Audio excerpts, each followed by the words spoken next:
Lyon Pôle Bourse, faire grandir les entreprises grâce à la cotation, animer le club des sociétés cotées et développer un écosystème boursier dynamique.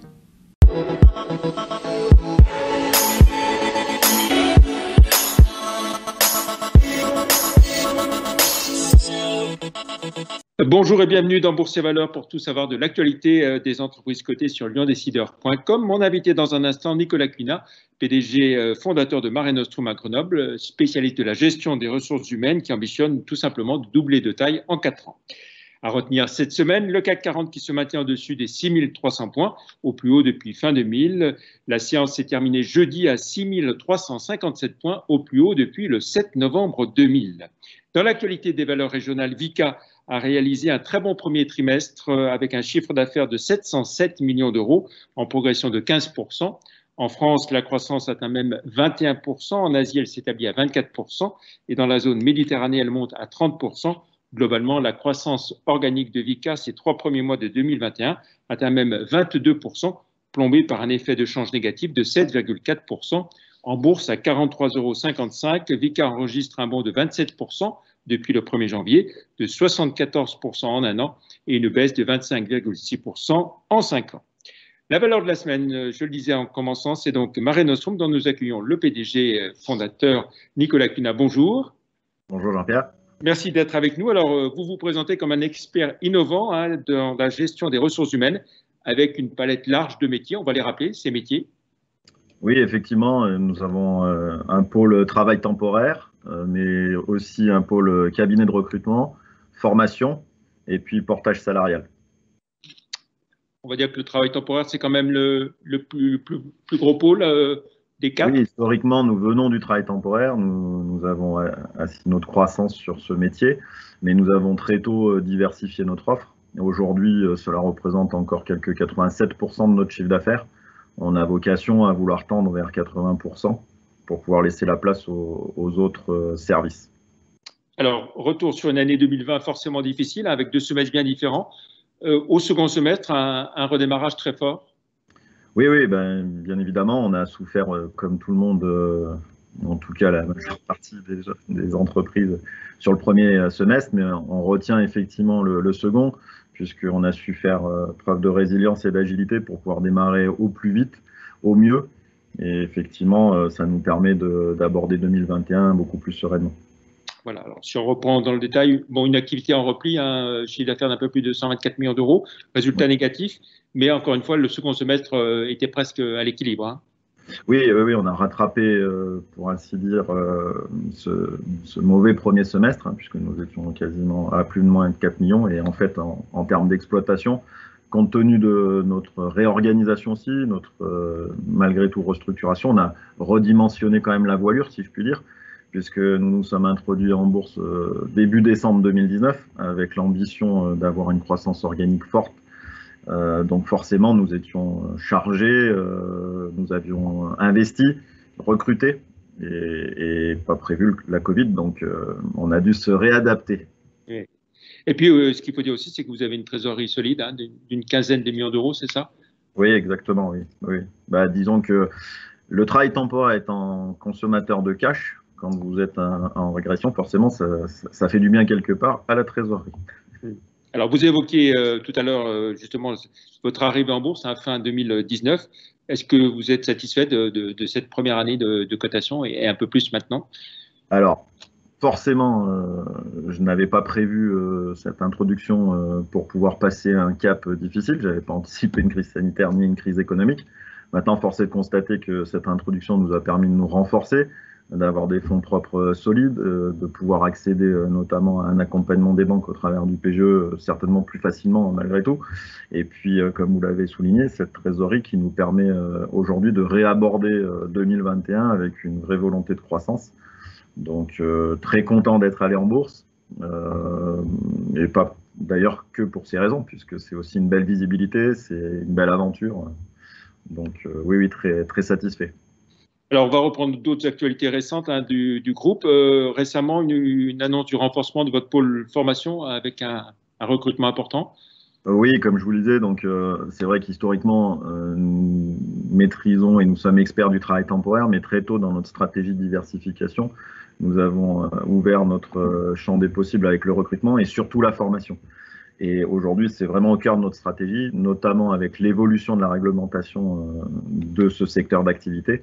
Et donc, il était important pour nous de renforcer notre top management de ce pôle avec l'arrivée d'Anne Poisson, qui a une forte expertise de la formation et notamment de la gestion d'un centre de formation des apprentis, puisque l'enjeu aujourd'hui, c'est bien de pouvoir surfer sur la réforme de la formation professionnelle et notamment l'accompagnement de l'État au travers des, j'allais dire, contrats d'apprentissage. Et donc, on a lancé notre propre CFA et il était important pour nous de renforcer aussi notre management. Ouais. Propre CFA qui a vocation à accueillir combien d'apprentis en formation par an? Alors aujourd'hui, nous allons déjà petit à petit intégrer notre propre campus puisque nous étions en partenariat. Donc, nous avons quelques 30 à 40 alternants pour les besoins internes du groupe sur des métiers RH. Mais à côté de cela, nous avons bien évidemment l'ambition de former aux métiers pour lesquels nous sommes sollicités au travers du travail temporaire, donc le BTP, l'industrie, la logistique. Donc on va monter petit à petit nos effectifs avec, je pense, plusieurs centaines de personnes formées par an.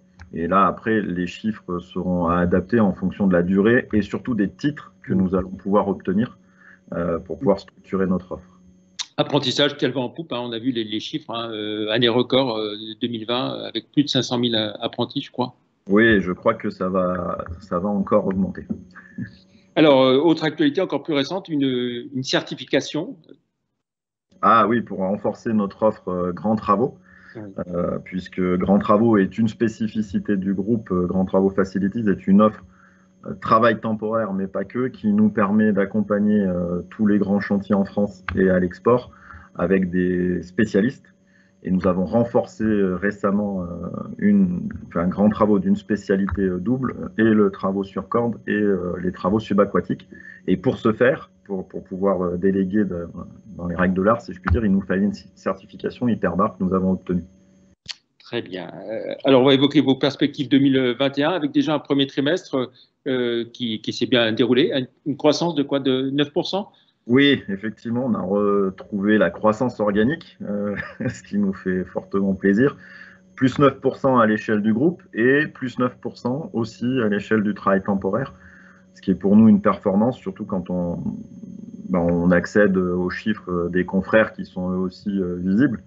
On surperforme ces confrères-là, on surperforme le marché. Donc oui, ça fait partie de l'ADN du groupe. Et l'année 2020 nous avait stoppé dans cette dynamique-là. On l'a retrouvée dès le début 2021. Voilà. Alors c'est peut-être difficile de faire des prévisions sur l'ensemble de l'année quand même. Alors oui, on est beaucoup plus prudent que les années précédentes.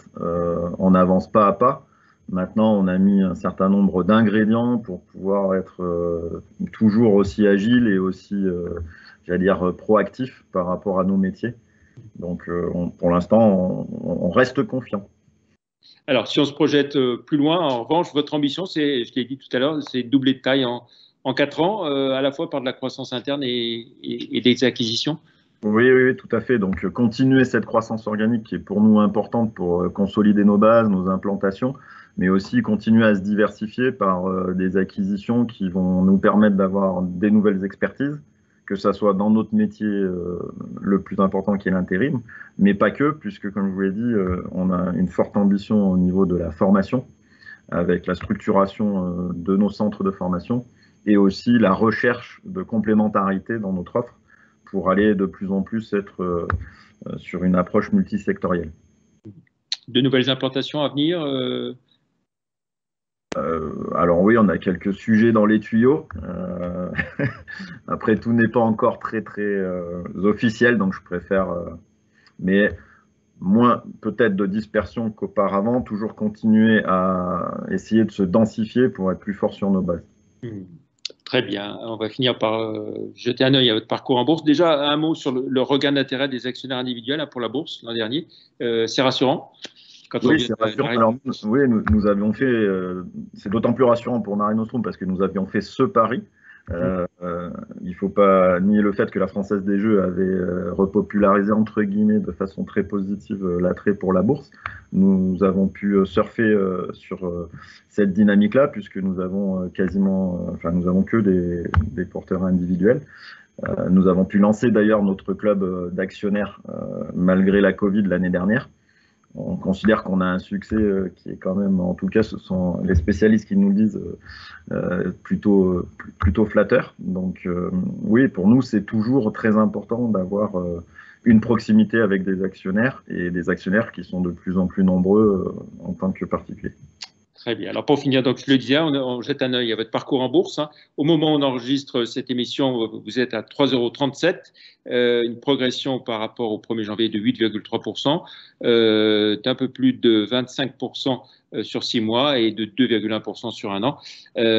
Plus d'informations donc sur les sites live.euronext.com et zonebourse.com. Merci beaucoup Nicolas Cunat d'avoir été notre invité. Un bon conseil de lecture pour finir, Lion Décideur numéro 15 qui vient d'arriver, qui est en kiosque, que vous pouvez découvrir à l'écran en même temps que moi. Merci beaucoup, bon week-end, au revoir. Merci, au revoir.